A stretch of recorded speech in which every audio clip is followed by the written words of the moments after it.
En Guinée équatoriale, le Premier ministre Manuel Ossa Nsue a exigé le 3 janvier 2025 un contrôle plus rigoureux des véhicules officiels immatriculés au parc civil mobile. Lors d'une séance de travail avec plusieurs départements clés, il a proposé la création d'un registre central pour une gestion efficace de ces véhicules. L'objectif étant d'établir des règles claires pour éviter leur usage inapproprié et garantir une administration publique rationnelle.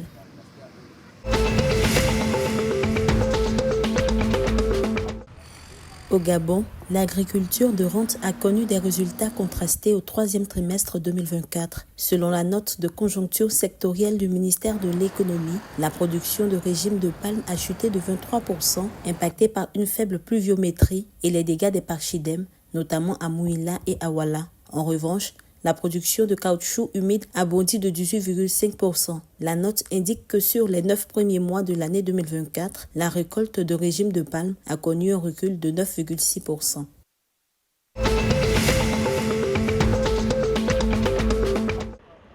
Au Congo, Séraphin Mointi et Lionel Daniel Konabeka, nommés le 18 décembre 2024, ont officiellement pris leurs fonctions le 3 janvier 2025 à la tête du port autonome de Brazzaville et port secondaire. Séraphin Mointi succède à Daniel Molongasei, qui a occupé ce poste pendant 4 ans.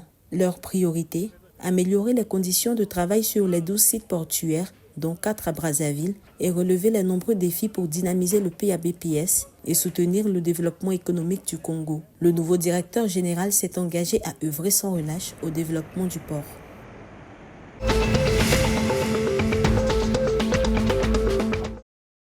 En Centrafrique, près de 400 prisonniers de la maison carcérale de Ngaraba ont été libérés le 2 janvier 2025 suite à la grâce présidentielle accordée par le président de la République le 31 décembre. Cette mesure vise à désengorger les prisons et concerne principalement les détenus condamnés à des peines de 1 à 3 ans, libérés d'office, et ceux condamnés à des peines plus longues qui bénéficient de réductions significatives. Selon le ministre de la Justice, cette décision incarne pardon et bienveillance, tout en répondant à l'urgence de la surpopulation carcérale.